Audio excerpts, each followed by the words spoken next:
Welcome to the Drum History Podcast. I'm your host, Bart Vanderzee, and today I'm joined by Jason Gianni, who's an author, educator, session drummer, Broadway drummer, and most importantly, he was the drummer on the intro for SpongeBob Squarepants. Jason, That's welcome, correct. welcome to the podcast. Thanks, man. It's so good to be here, and thanks for having me. Yeah, we've met at PASIC. I think in 2019 we briefly met, but this year in 2021, we actually got to talk. I think you, me, and Mike Dawson and a few other people were kind of standing around, and just instant kind of connection there, which was great. And I saw you spoke with the drum set committee about kind of remote learning, which is very topical in 2021, and you did a great job. So really, really happy to have you here. Thank you, man. I really appreciate it. And that panel was really good this year. It was a really apt subject matter. Yeah. And man, we could have talked for 2 hours more on that.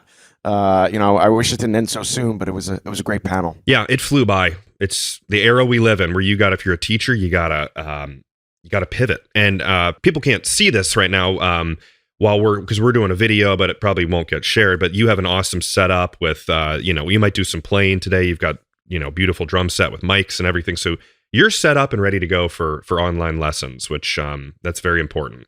Yeah. I really had to do quite a bit over the pandemic because I was doing some online lessons before, and I didn't have a problem with it, but I didn't really enjoy it that much. Sure. But one thing the pandemic did was finding out that I could use first what was my EAD from Yamaha, and then eventually flipping it over to my interface, and then getting a little webcam set up and everything. It just became an enjoyable experience, and it saved a lot of money in my pocket commuting in and out of New York City every single day. Yeah. So it's actually something going forward from here I'm going to do quite a bit more, which is great. That's great. And once you're set up, just never update anything as far as software goes, because once you're good and you're flowing and everything works, then just don't mess with it. Oh, you don't have to tell me that. Absolutely. Yeah. All right. So today's topic is going to be, we're talking about music of the 40s and 50s and really the evolution of the backbeat. And we have these are always fun. We have some really cool audio examples that you have selected. I don't know, you want to kind of set this up a little bit before we jump in and explain the topic, and then we will hop in with our first example and break it down? Absolutely. Well, first of all, let me say a little bit of background on myself in general. Sure. With this is that for a very, very long period of time, like many people, I grew up with certain types of music when I was a kid. And when I turned 18 and went to college, I started studying more different genres and that sort of thing. And by the time I was 19, I was really heavily involved in more and more jazz, of course, and fusion and Weckl stuff and that kind of thing. And then I went to the Drummers Collective for a summer. And which, by the way, I've been teaching there now this is my 16th year. Wow. Yeah, it's been wonderful. And what ended up happening is that my MO as a drummer at that point really changed. It became all about versatility and really getting to the root of a lot of different genres, a lot of different feels, a lot of different styles, a lot of different drummers. And I started to find out that I really liked this style as much as I liked that style that I grew up with. And not only was that a sort of a good thing for survival as far as being a professional musician, but that I really enjoyed listening to Miles Smiles as much as I listened to Michelle Camilo, as much as I listened to Hemispheres by Rush or something like that, Yeah. So that really became important to me, that versatility became like really big subject to how I was going to now go through my career. It wasn't about 10 years ago that I started to kind of think to myself, well, wait a minute. I've been doing all this versatility and these different types of gigs for years, but I never really dug into the history of why are we doing this rhythm? Why is a Cascara rhythm important to us? Where did it come from? Yeah. One day I was sitting down with a great historian and my good friend Daniel Glass, and we started talking about the idea of just the backbeat and where this happened and how did that come about? And all of a sudden it just kind of, this light bulb went off of my head of like, well, why do we sit down on the drums and now go do? Yes, good question. Where did that language come from? Yeah. Yeah. And one thing that occurred to me is that there was a major cultural change around the 40s into the 50s of if you were sat down with someone in let's say if you were a drummer in 1945, what's the first thing you probably were taught at that point? I would say some rudiments or some, marching type stuff. I mean, it just doesn't seem like you'd be doing backbeat drumming at that point. No, probably nothing like that. Yeah. Probably all the things you said, like a rudimental style, or just ding, jing-a-ding, jing-a-ding. Yes, sure. And that was more of a big band thing where the hi-hat was constantly on 2 and 4, and the ride cymbal was constantly ding, ding-a-ding. Didn't get to the point yet with the jazz, more sort of, bop or contemporary stuff where things started to move around, that kind of thing. But then what happens in the late 40s into the early 50s is somehow, especially into the 60s, drummers now were going or as their first listening point. Where did that change over? How did that happen? Yeah. And one thing I'll say as sort of a little left turn, I think it's important to note that from people that understand history, there were so many problematic social issues going on in our country back then. But there was so much evidence destroyed from paperwork standpoint, things that were kept in the churches that were destroyed.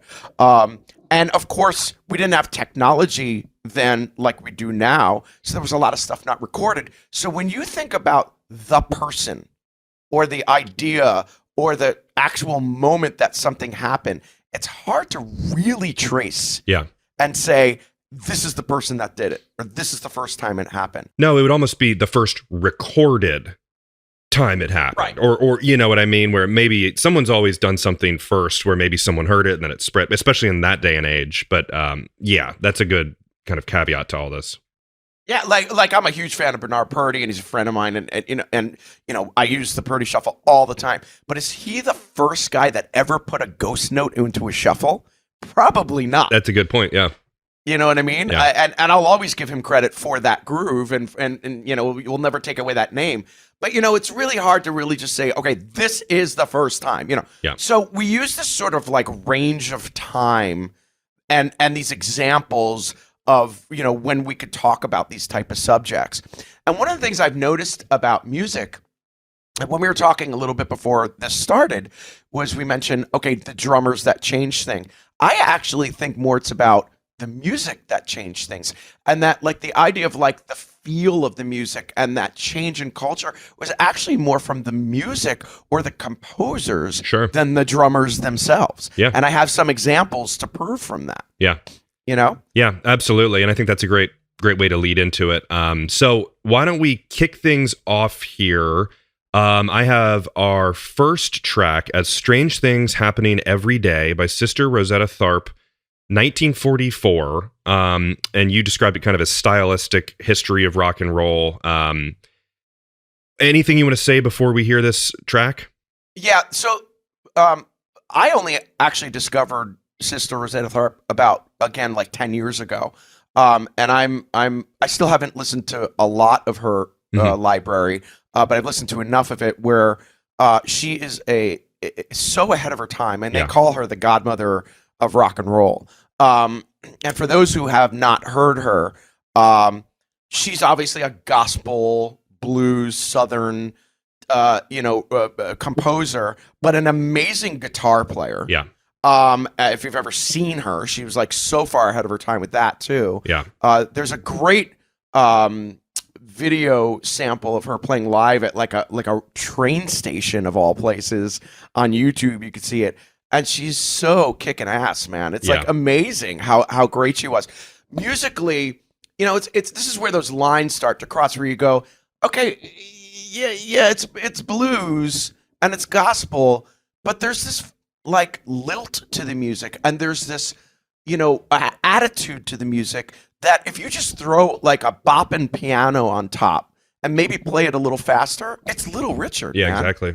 And it was like 10 to maybe 12 years before all of that, so you could play it and then we could talk about it a little bit after. Yes, here we go with the first song, Strange Things Happening Every Day.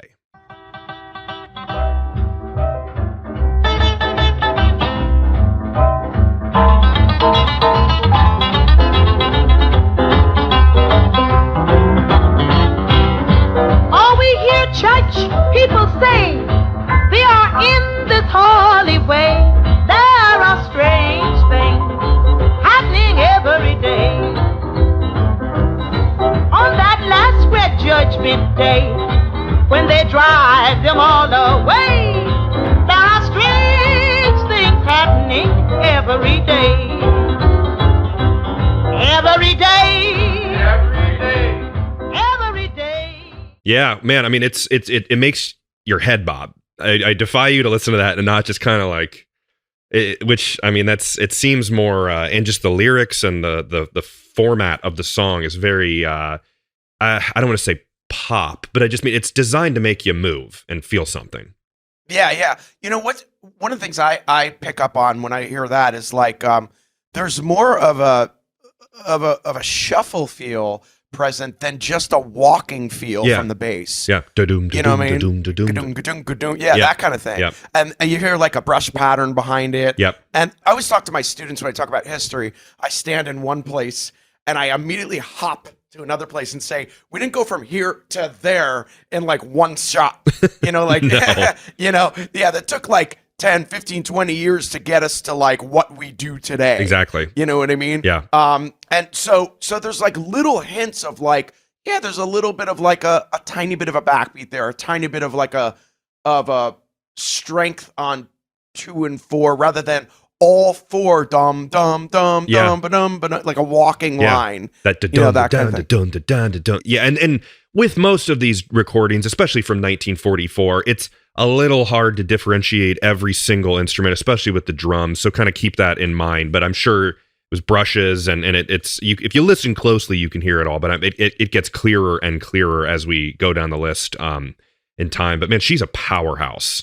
Amazing. Her look. There's just some famous pictures of her. You don't expect her to be holding the guitar and just owning it like that. Yeah, it's amazing. I mean, she was like literally the first rock star. Yeah. You know, I mean, yeah. So one thing I'll talk about before we get to the next example is that for what I know, because I've heard this in a couple different situations, is that so in the early 40s, probably the biggest venue in the South. And the radio show was the Grand Ole Opry and the Ryman Theater down in Nashville. Yep. Okay. And so much music was coming through there. And this is like one of the first places that you can really go to and see like regular touring acts and that sort of thing. And, you know, in the South, obviously, you're talking about not just jazz at this time, but like the blues and the gospel and you know, all these different types of acts coming through there. And for what I know, the drums were banned for a certain amount of time. Did you hear that? Have you heard that? Well, there's an episode way back, The History of Country Drumming with Matty Meyer, which it's been a while, but like yes, it was banned. There was no drums. Then I gotta remember this, but then I think it went to a drummer could be on the side of the stage, off, you know, not in the view. Then I think it was like a snare drum could be on there. Then it was like, I forget who it was first, but it was this, which now we're just like, why? Who cares? Just bring the drums on stage. But yes, it was banned at first. Do you know the reason why it was banned? I'm sure he said it, and I forget at this point. But why was it? Well, it was too loud. Simply. Well, yeah. Okay. Sure. Now, do you know the reason why it was brought back? Because amplification became. There you go. Yeah. Yeah. Not only just amplification, which was really important, but the development of the electric guitar and electric instruments. Sure.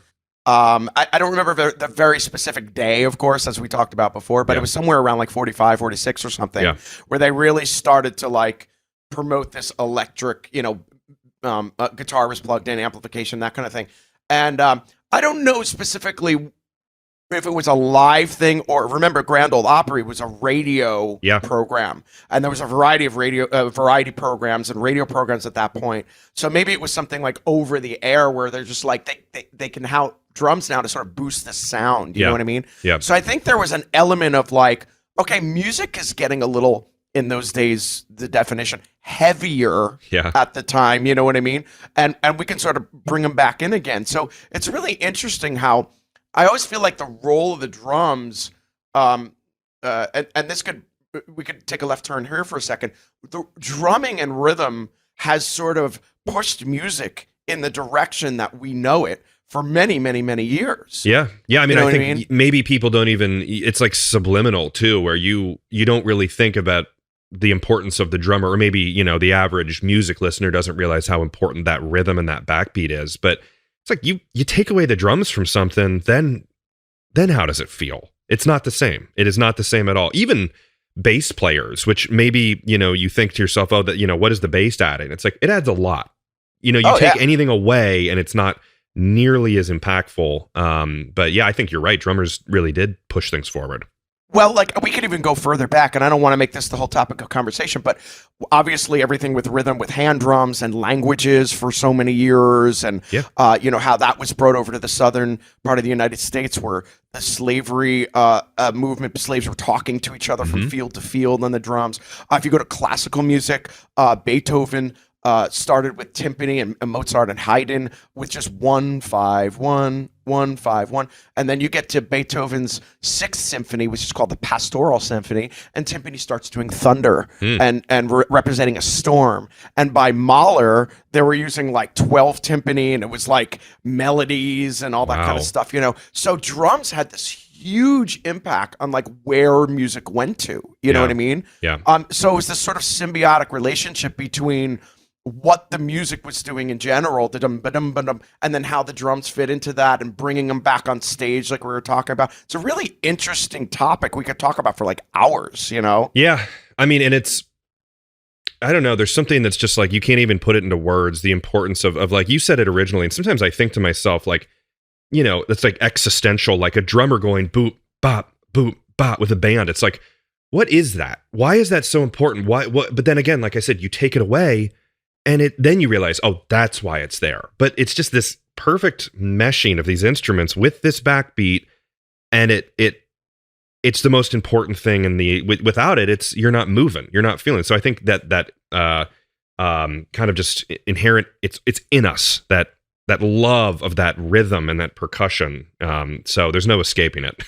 Absolutely. Yeah. One thing I always talk about with Afrocuban music is like everything meshes together like a puzzle. And it was created on the streets of Havana, not in some sort of conservatory. Yeah. And, here I am, promoting, all the teaching that I do and going to school. And I'm like, man, half the crap that we've done is like done on the streets and internal and stuff, It's amazing. It's That's really so amazing, funny. Yeah, it's a big weird circle. Yeah. The next song would be The Fat Man by Fats Domino. And I put this in, it wasn't anything like much different than what we heard with Sister Rosetta Tharpe, but it was sort of a good bridge to Rock Around the Clock, which comes after that. But you could play a little bit of The Fat Man by Fats Domino. Yeah, and this is 1949. So we're half a decade. We're kind of jumping ahead 5 years. Right. So let's have a listen. Here we go.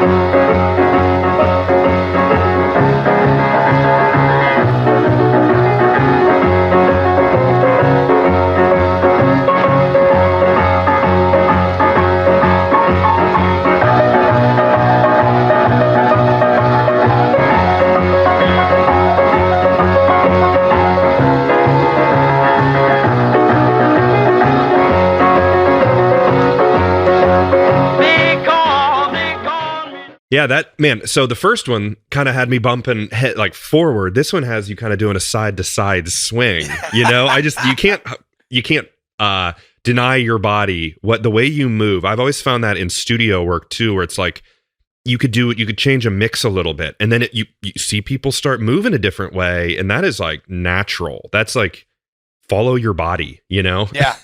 Totally. Yeah, absolutely.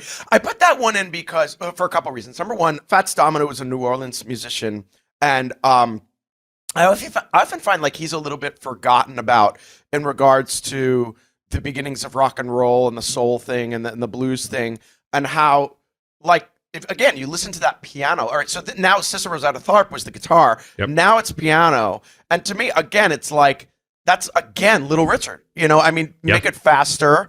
Yep. And make it a little more exciting, and it's Little Richard, and Fats was like huge in that respect. Now, I don't know if you noticed, but you really don't hear any drums there. But that's a song you don't even need any drums; you're already moving. Yeah, it's I don't know. Some of these early songs, you get that thump off the bass, which would obviously probably be an upright bass at that point, and you get there's almost like a hiss to the recording where you're almost like, is that a hiss or is that a cymbal or is that a brush? Yeah, right. And so I don't know. But like you're saying too, where you're putting these ingredients together to almost, then you're going to get to Little Richard, but it's like you need these ingredients. Little Richard couldn't have pulled these ideas out of nowhere. He had to have the inspiration, and it's neat how it all works. Absolutely. So the next song, and I love this whole idea here, is Rock Around the Clock. Now, everybody knows Rock Around the Clock, okay? 1952. Actually, Bill Haley, Bill Haley did the most popular version of Rock Around the Clock. And I was talking to you last night over email where I have a version where it's not even the one that everybody knows. Yeah. And I'm like, I don't even know where this version came from. What is this? Yeah, man, that's so common with a lot of these, is like, we think of these songs as like, this is the famous one, but it's like, you never know who actually wrote it or where it actually came from. I mean, you can figure it out pretty easily, but it's kind of who got biggest first, and that's who gets credited with the song usually. Yeah, I mean, there's so many writers, especially coming from Broadway. There's so many writers like that did things for like compose things for shows and compose things for other artists and all that kind of stuff. And you're right. It's like they all take a shot at like making the best version of what's written. You know what I mean? Now, here's the cool thing about Rock Around the Clock and Bill Haley in general. So Sister Rosetta Tharpe was a guitarist, gospel blues, player. All right. Ray Charles, who we'll talk about in a minute, came straight from the gospel world. Okay. Fats was more of just sort of a New Orleans musician. Bill Haley was a country musician. He wasn't a rock musician. He wasn't a gospel musician. He was a country musician, okay? And a lot of people go, well, Rock Around the Clock is really probably the first rock and roll song. Okay, you can arguably say that because it's so early and the way that Bill Haley did it and the elements in the music, yes, but he's not a rock musician. Yeah.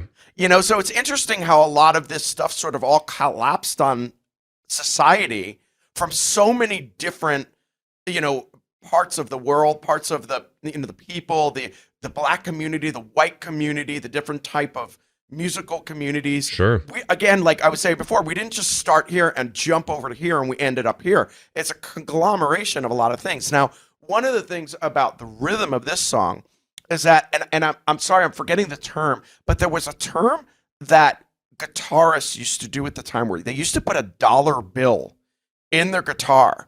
And when they would do that in between their strings, they would get this type of sound. Yeah. And they'd still able to form chords, but it would be like a rhythm with a harmonic motion as well. Interesting. Yeah. So and then Bill Haley's bass player was playing upright but slapping.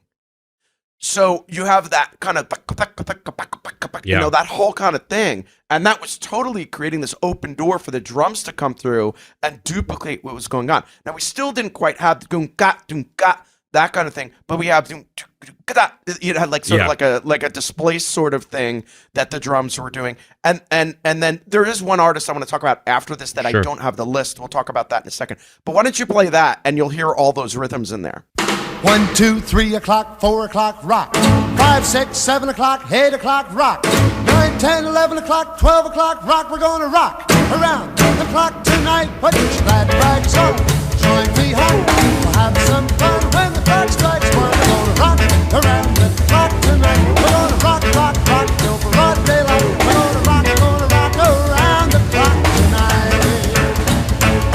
When the clock strikes 2, 3, and 4, if the band slows down, we'll yell for more. We're gonna rock around the clock tonight. We're gonna rock, rock, rock till broad daylight. We're gonna rock around the clock tonight. Man, that bass and the drums are just like, it's the sound, that slap. That's so cool. Isn't that neat? Yeah. Yeah, like all that, like that thing that's going on is like, it's again, I said it before, it's like an open door for like if I was going to hear that for the first time and I never really heard the idea of like slamming a backbeat down, I still probably wouldn't want to just go ding, ding, ga, ding, ding. No. Like I'd be like, I got to do something more. Yeah. Yeah, you know? exactly. Yeah. And there's a toughness to this song, which maybe you can't not have the social, what's happening at the time. Because as I'm playing that back, it's like a video off YouTube, and it's pictures from American Graffiti, and it's like, people out cruising in their hot rods and stuff, which might be a little bit like movie-ish to have Harrison Ford and all this stuff, but like it's so culturally important at that time. But it's neat. It just puts you right back in that, what I think of from movies as the 50s. It's the song one of the songs of the decade, So one of the things, this is a really, really important point I got to bring up that we probably should have talked about a little earlier, but something that was happening a couple of years before that started to kind of really open the idea of the drums, creating the sound. If you go back to the 40s and the 30s with the big band thing, obviously the start of the low boy and then the hi-hat created the idea of the hi-hat being on 2 and 4, and for lack of a better terms, the first kind of like ostinato that drums would use, of this just chat-da-doon, chat-ka-deen, chat-da-deen, that sort of thing. And what ended up happening is, as you know, especially the low boy, but the hi-hat is such an insignificant sound, well, significant at the time, but now like a lost sound, like you don't hear it because everything's so loud and that sort of thing, right?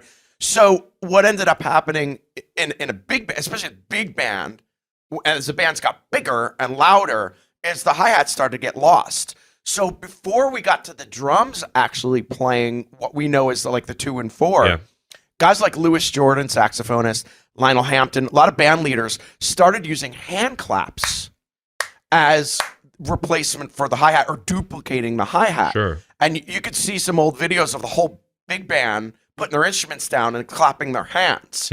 Okay. Yeah. And what that ended up happening is that was sort of like the sort of the language of, okay, this is where music is going. And in the jazz world, so now we're not talking about blues or the country or the backbeat world kind of thing. In the jazz world, that led to rockabilly. And that's kind of what you just heard with Bill Haley, is that before it's like real rock and roll, it was almost like this country musician doing a rockabilly type of thing. And so the replacement of the hand claps now started to get into the rhythm section. And then the drums took over. So that's kind of like that progression for the most part. The timekeeping element, where it would maybe be early on where you're on the snare drum with it, and then maybe the hi-hat would come in and you're keeping time on the hi-hat, and then the clapping and stuff. You can follow that progression of, and also too, like you said, where it needs to be louder, it needs to cut. If you have a tiny little hi-hat, that is 2 small cymbals put together that isn't even really a hi-hat early on, it doesn't cut. But there's Lionel Hampton is a great example, obviously, as a percussionist. People are realizing the importance of this, of that rhythm to make people move, I think. Oh, totally. Absolutely. Yeah. And hence, now at that point, the language is really changing. People are starting to hear this. Drummers are wanting to play this. Again, you just go 10 years before, and ching ching gading was your main, language at the time for music, and now all of a sudden it's changing a little bit. So now the next song I have on my list in 52 is Hound Dog, but this is Jerry Lieber and Mike Stoller. Eventually, Elvis obviously made it popular. But why don't you go ahead and play that? Sure, here we go. You ain't nothing but a hound dog, crocking on time. You ain't nothing but a hound dog, crocking on time. Well, you ain't never gonna ever, and you ain't no friend of mine. When I said you was high class, well, that was just a lie. I said you was high class, well, that was just a lie.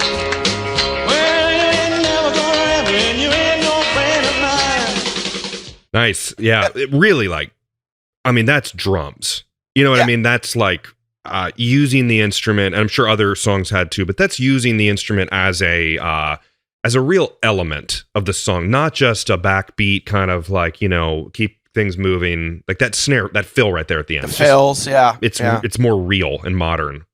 Yeah, absolutely. And the in comparison to the other examples we played, that really, you can hear that 2 and 4 there now. It's popped in. Yeah. And again, it's like one of those things, well, is that the first song that ever did it? No, probably not. But with the elements we're talking about, it certainly is one of the first. Yeah. With the now the dung, dung, dung, the kind of shuffly thing, Yeah. mixed with the heaviness of the music, mixed with the fills. Yeah, the vocal cuts. Vocals cutting, yeah, all that kind of stuff. And this, by the way, was 3 years before Elvis made it popular. Yeah. So and by the way, I'm sure you do the same thing. Is like you start going down the rabbit hole of opening up topics, and you go, okay, I found something, and then the next day you're like, oh no, but this came before. Yeah. Oh no, but this, and you're like, crap, man, where's the origin to everything? So it's really interesting how, like, as you keep going back, you keep finding more and more things like that. Yeah, you know what exactly. I mean? Yeah, and the different versions. I know Big Mama Thornton did a version of it. Which I guess it almost, I'm just throwing that out there so people know, because there's like who wrote it, who was first, all this stuff. But again, in history, people think of Elvis. It's right. Which this version that we just heard, if I didn't know, it's like and you closest to Elvis, played that to me, I'd go, oh, that's Elvis. That's a demo of Elvis. It sounds that kind of gritty vocal, that very similar, that style. Yeah, absolutely. I don't know why it was given to Elvis. I don't know, if there was a certain specific reason or whatever. Yeah. But it could have been obviously the whole Elvis the pelvis, the sexiness, the bad boy kind of thing. Yeah. And that was a bad boy type of song. Yeah. And obviously sex started to make its way into music at that time. That's another thing is like, pre 1940s, 50s, excuse me. There wasn't a whole lot with sex in music. Yeah. You know what I mean? Yeah.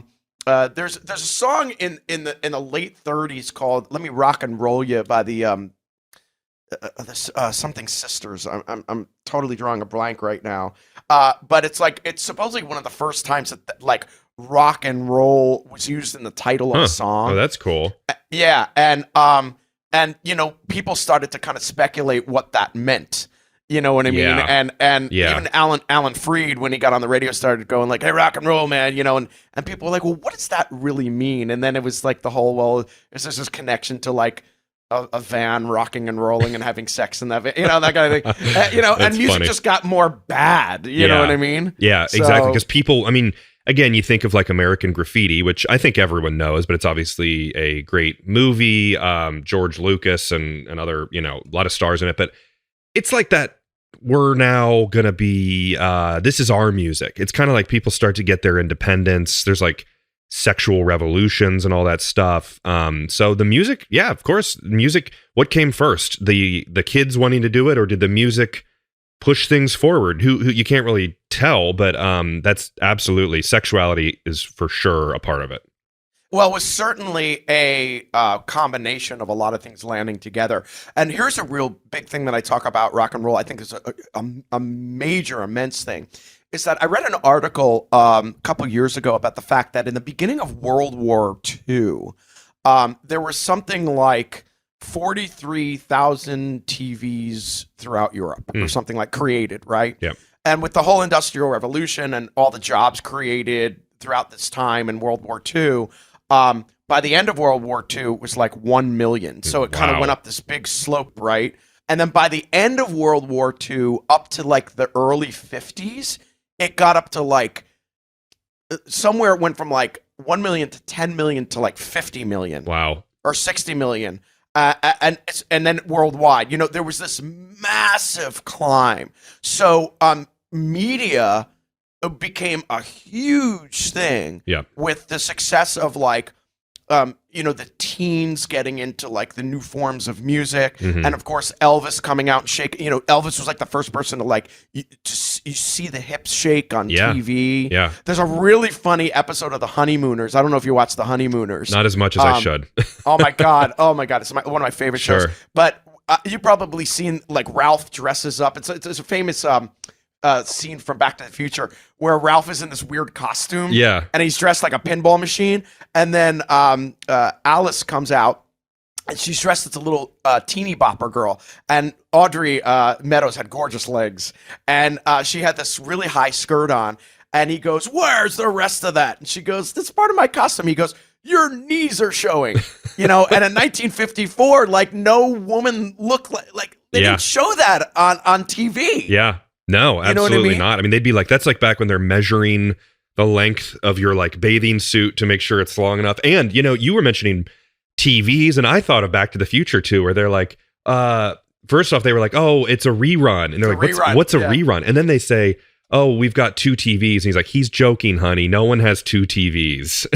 Yeah. It's a major thing. Like everyone had just one.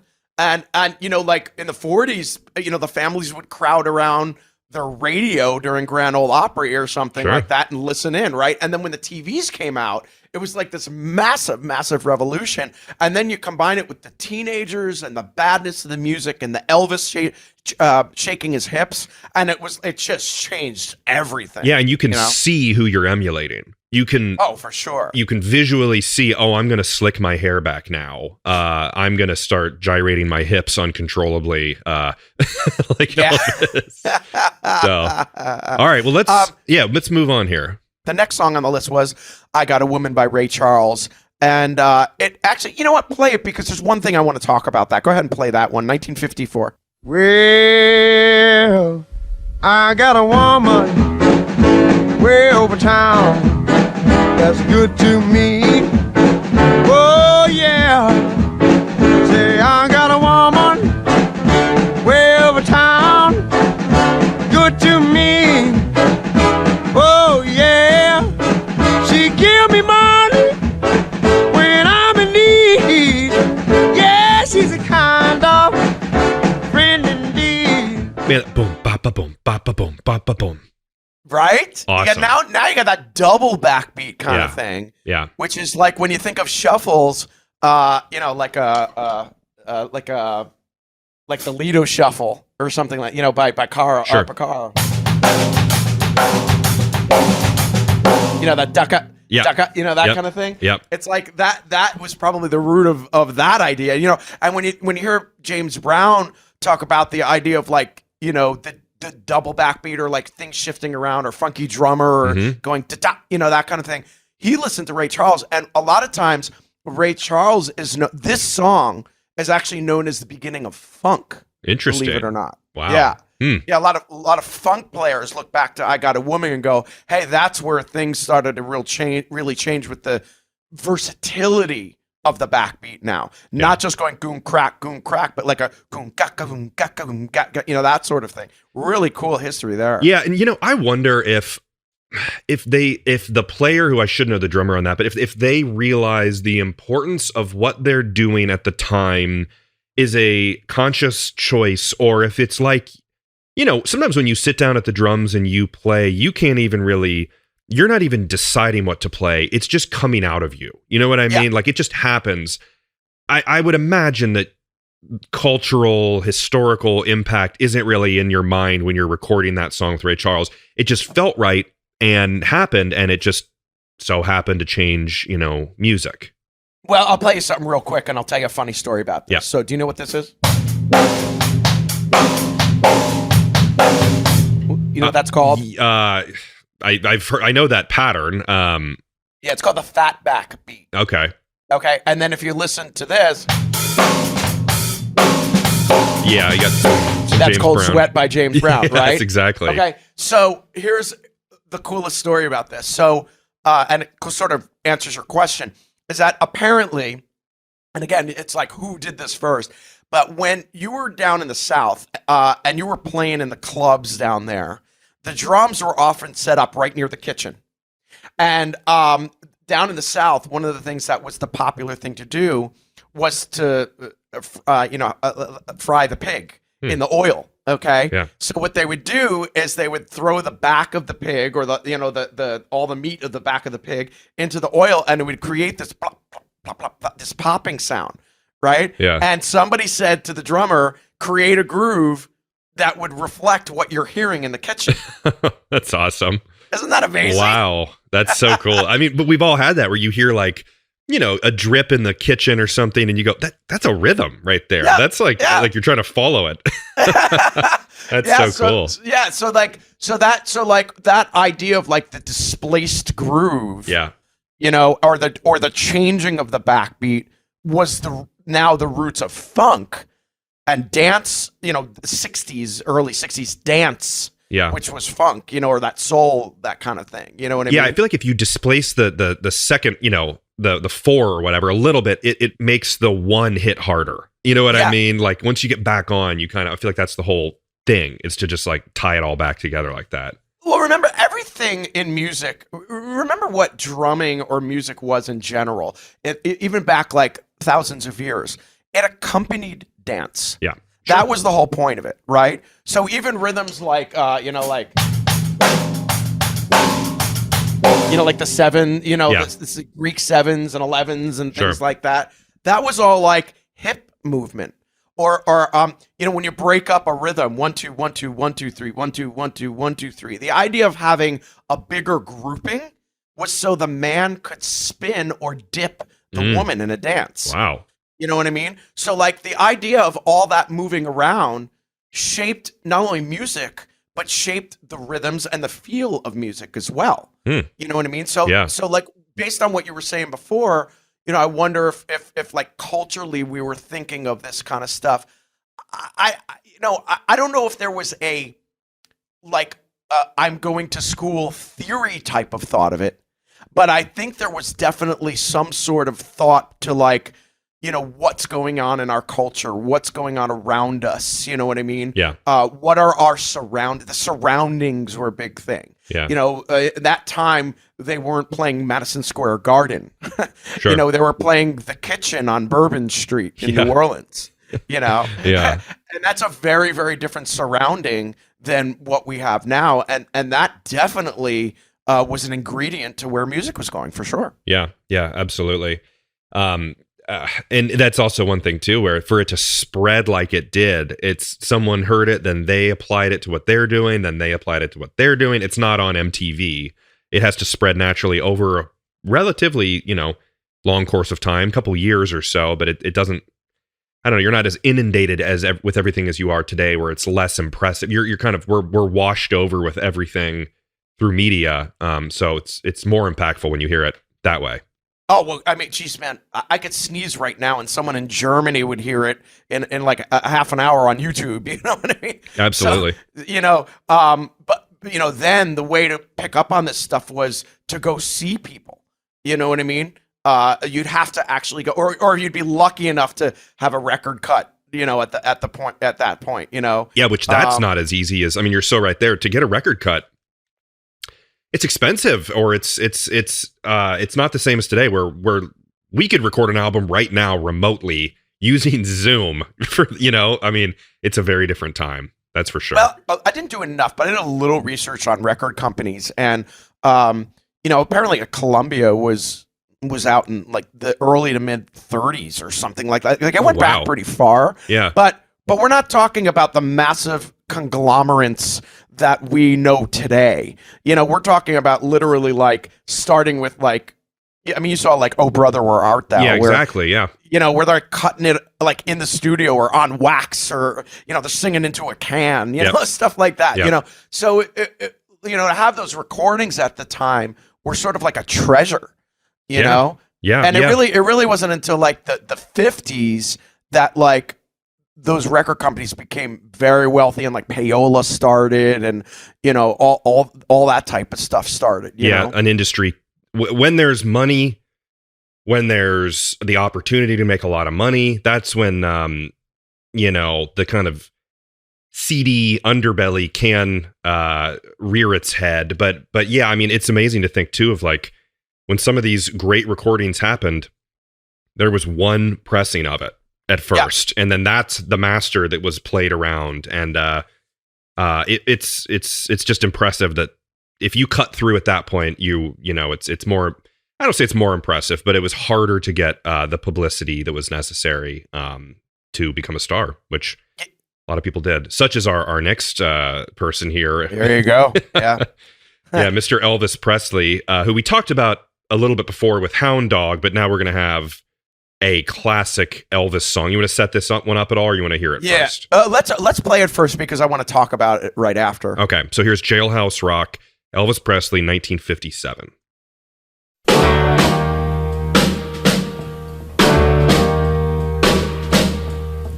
One, two, county jail. The prison band was there, they began to wail. The band was jumping and the joint began to swing. You should have heard this knocked out jailbird sing. Let it rock, everybody let it rock. Everybody in old cell block was dancing to the jailhouse rock. So, in my thought, right off the bat, is there's more hi-hat than we've really heard so far. The snare is cracking, and it is it's a character in the song. It's an element of the song right off the bat. It is Right. It's there. It's a great sounding snare. Yeah, amazing. And so I'm gonna have you play it again, but I'm gonna say something and then have you play it again. So if you listen to DJ Fontana's part, he's actually doing these ghost notes in the beginning in between those hits. So it's like boom boom da da da dun dun da da da, and he's doing these extra ghost notes, right? And it's clearly swung, all right. And then when the guitar comes in, it's clearly straight. Yeah. So it's like this straight against swung thing.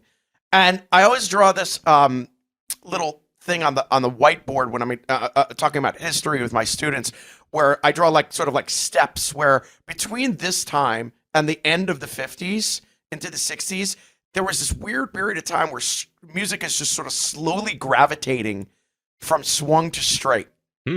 And this to me is one of the first examples of where the crosshairs start to really fall on top of each other. Yeah. And again, it wasn't going from one day here, the next day there. It was this kind of like little weird, kind of crazy, mistaken, combination. Yeah, kind of being pulled in both directions, and maybe they didn't really realize it at the time. But that's awesome. Let me play it again so we can hear that a little bit. Yeah, listen to the ghost notes at first, and then when the guitar comes in, how it changes.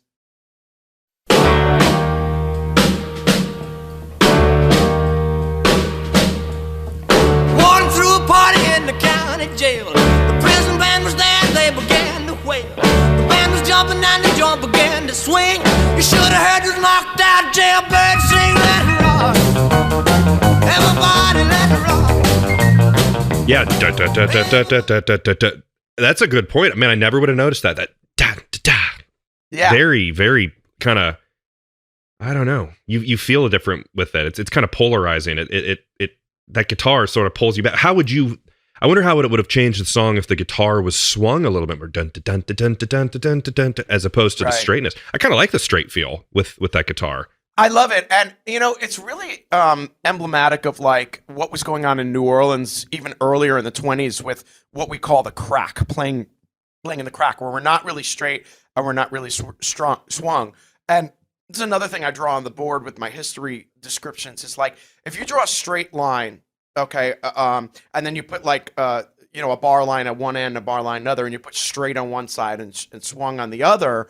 If you drew a line down the middle of the straight line, that would be somewhere in the middle, okay? But the crack is not necessarily in the middle. It could kind of waver like closer to swing or closer to straight. And if you listen to that song all the way through, it kind of like sort of changes. It's not really straight. It's not really swung. It almost sounds like, in a way, like if I was going to drink and get real drunk, that's the way I would play. Yeah.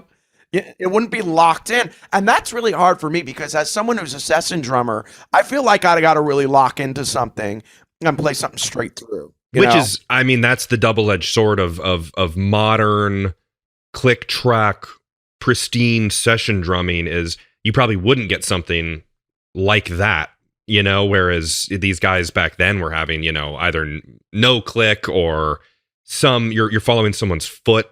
Right. So it's just, it's got to feel, man. I mean, that's for sure. It's a very important piece of. It's like it doesn't know what to do. Yeah, and it's not something that was explained at the time. Yeah, you know what I mean. These guys didn't get into the studio and go, "Well, you're going to play straight and you're going to play swung and we're going to be in the middle." Nobody knew what the hell they were doing. That's a good point. Or even talk about. It just sort of evolved that way. Yeah. But that's the reason I think music did evolve to what it did. Through that sort of like, let's try things, let's experiment, let's do something new. You know what I mean? Yeah. And then by the time our next example came out, well, then at this point, it was completely straight. Well, not completely straight. Still, it was still like in that crack, but like definitely slid over to the straight dial more. You know what I mean? But I'll tell you a reason of what was going on with this.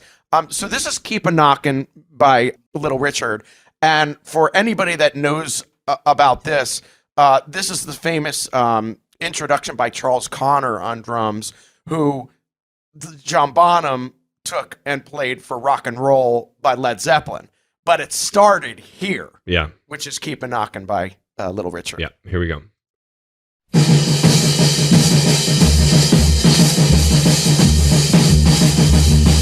Keep a knocking, but you can't come in. Keep a knocking, but you can't come in. Keep a knocking, but you can't come in. Come back tomorrow night and try it again. You said you love me and you can't come in. You said you love me and you can't come in. Woo! You said you love me. Man, you hear that and you go, "Oh, that's where he got where it's from." It has this like, I just kind of like it's like a wobbly kind of that, and you feel the same with Bonham. That da da da da da da, like that hi hat is so loose. I feel like Loose. you're just not used to that either. You're used to a nice tight chick on the hi hat. It's like pretty extreme, Pretty heavy. So, if anybody wants a good read, you should check out Charles Connor's book called "Keep a Knockin'," because he talks about his early days with Little Richard and how they all came about and how they were like touring monsters before this song came out and before Tutti Frutti came out and that sort of thing. But there's an amazing story to this song and how it came about, and it totally is indicative of the sound you'll hear. So Little Richard was writing this song, and I think it was like at night or something, like really late at night. He calls Charles Connor. He like goes to his store. And he's like, "Get in my car," and Charles is like, "What are you doing?" He's like, "Just get in my car." So they go for a ride, and he's racing next to a train, and he's like, "Open the door," or he's like, "Open the window." So he opened the window. He's like, "Listen," and the train's going clack clack clack clack clack clack clack. It's like, that's what I want. Oh wow, That's what I want for the beginning of this song. So if you listen to the beginning of that song, it's like the way a train would be like slamming down the tracks at like 75 miles an hour. Totally. You know, that kind of thing. That is so cool just to kind of know that. I mean, it's because once you hear that, you're not going to unhear that. You know, now you're going to hear the train. Right. That's so neat, man. Now, of course, those who don't know it, that is the beginning of Johnny Be Good. So it's the harmonic rhythm of Johnny Be Good mixed with the idea of trying to like get this sort of like, you know, ferocious train sound. Yeah. And but again, we're still not in that point, because this was 57 or 58 or something like that. We're still not at that point of like the 60s and how music really straightened out, but it's in that steps thing I was telling you about. It's sort of like getting to the top of the stairs. Yeah, it is. And you know, it's just the way the world has always worked out, but it's so neat, I think, how the decades really do define, usually like nice and cleanly, a difference in music where you think, oh, that's 90s rock, or that's 80s new wave music, or that's 70s kind of like, you know, disco or whatever. It is pretty amazing how things change. Like once we get up to 60, I mean, it's like, boom, we're now in another world of rock and roll. It's just neat how that kind of works out. You know what I mean? Like it typically does. The decade marker does constitute a change where each decade is almost working up to the next change to this day, obviously. It works out nicely like that. So I always talk about that. And it's an amazing point. And I always wonder if that is the way the music evolution just worked, or very specifically business decisions by record companies. Okay. Because if you start looking at the 60s, now you have, you know, the Beach Boys, which now is straighten out music, and it obviously changes into the surf thing, you know. And then, of course, the 60s are a little convoluted just because the middle of the 60s is really where the British invasion came about. But, you know, starting in like the 70s, you got the progressive rock thing in the early 70s. Then the late 70s, you have like the disco and the punk thing. Then the early 80s, you have the new wave. Then the late 80s, you have like the metal and the glam metal. And then the early 90s, you have grunge. Yeah. You know, so I think, I really think that like, you know, there was like sort of a 10-year business plan. Sure. You know, totally. from the labels. And they sort of would bookend those 10 years with something in the beginning and something in the end, and then they had to sort of reestablish it in the next 10 years. Yeah. Because if you think about like right on the 80s and right on the 90s, right on 2000s, there was always like new things happening there. And it was like, what's going to catch on the most? Yeah. You know what I mean? To be the counterpoint, to be the opposite of, I mean, you think of the glam metal and then you think of like Nirvana. It's like totally opposite. And it makes sense. I mean, you don't want to think that like, oh, we're being controlled that much. This is like kind of tinfoil hat conspiracy stuff, but it's like, you don't want to think we're being controlled that much. But really, it's like, they know, I mean, it's human nature to get sick of big hair and, you know, makeup on, you know, glam rock guys.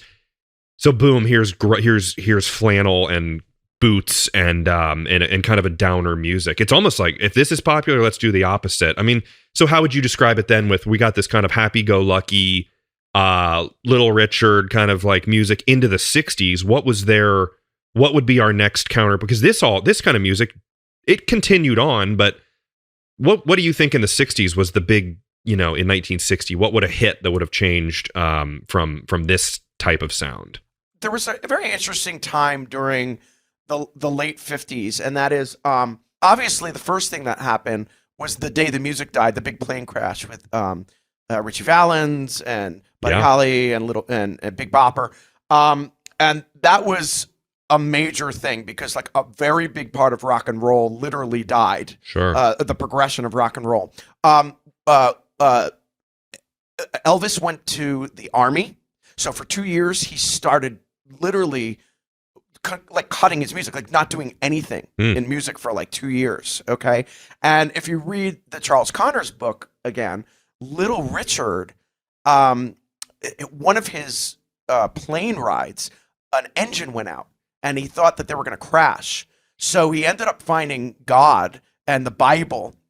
And he went in this religious direction where he stopped playing music as well for a while. Wow. So there was this real weird chunk of the progression of rock and roll during that time that totally like sort of dropped out. So in the 60s, I don't know exactly why, but there was this sort of open door to let's do something totally new. Sure. And the Beach Boys came in and they were like the big thing at that time. Yeah. And, you know, their music was more obviously about like same kind of thing. It was like the teen thing, but it was a different way. It was more like not just sort of like the sex part of it, but sort of the party and the beach and the waves, surfing, yeah, and that kind of thing. And that whole like, you know, you know, that kind of thing. Yeah. And that was also important too because there was a big movement in instrumental rock at the time. With like, you know, that kind of thing. And that sort of was representative of like what the ocean was doing and the waves and that kind of thing. The California craze. Craze. And another thing that really opened the door for the British invasion was like up to that point, you think about, okay, who was the lead singer of Elvis Presley? Well, it was Elvis Presley. Who was the lead singer of Little Richard? Little Richard. Who was the superstar in Buddy Holly? Buddy Holly. Who is the lead singer of the Beach Boys? That's a good point. Yeah. Now you have Mike Love and you have Al Jardine and you have Brian Wilson. Yeah, and you have like massive vocal harmonies. Yeah. And that was something that changed really big at the time. So now music has straightened out. Vocal harmonies are in. They're starting to waver a little bit from the blues progression. Of course, with Pet Sounds in the 60s, there's no blues anymore. Sure. You know what I mean? So it's like a big change at that time. But I don't, outside of like what happened at the end with the rock and roll thing, I'm not really sure if there was one specific reason, like a record company's like, I want to do something different.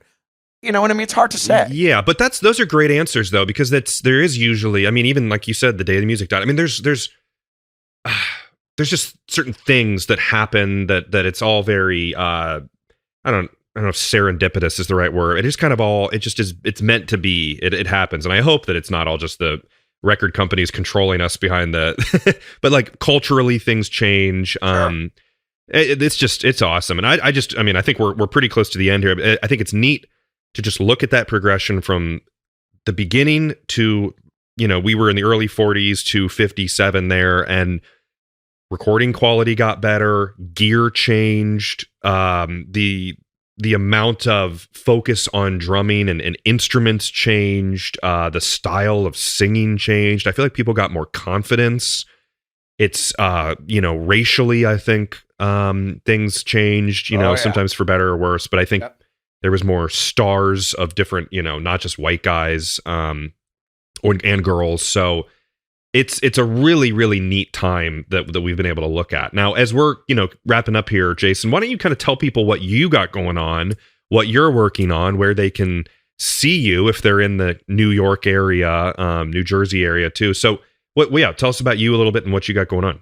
Sure. Well, first of all, as everybody knows, the pandemic is still going on, and we're still dealing with, restrictions and who's touring and who's not. And before the pandemic, I was extremely busy on the road, but things have obviously changed, and I'm doing some fly dates again, but it's very sort of piecemeally at this point. Sure. So I do a lot of fly dates with the Rock of Ages Broadway band, along with John Weber, who's the principal player. So we're kind of different places here and there.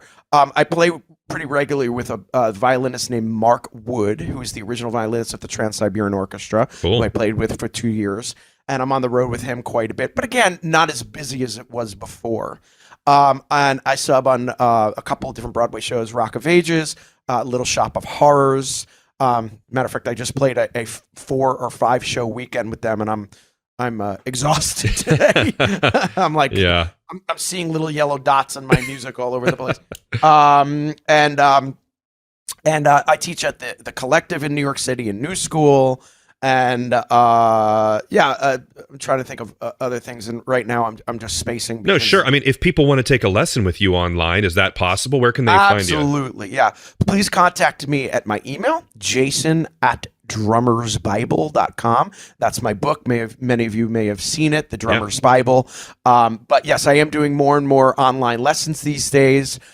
So please contact me at my email, and we'll get some online stuff going for sure. Yeah, and I'll put that in the description as well, jason@drummersbible.com. And Jason has been kind enough to, after we finish this, he's going to hang out. We're going to record a little bonus episode, which just even for people listening, I usually try and do the bonus episodes. The last couple episodes in I think the month of December here in November, there's been some 1.5, 2 hour long episodes. So at those points, sometimes I don't do the bonuses because I'm at the end, it's like, all right, we got to go. But today we are going to have a bonus episode, and we're going to talk about Jason's experience recording drums for the iconic SpongeBob Squarepants intro. That's right.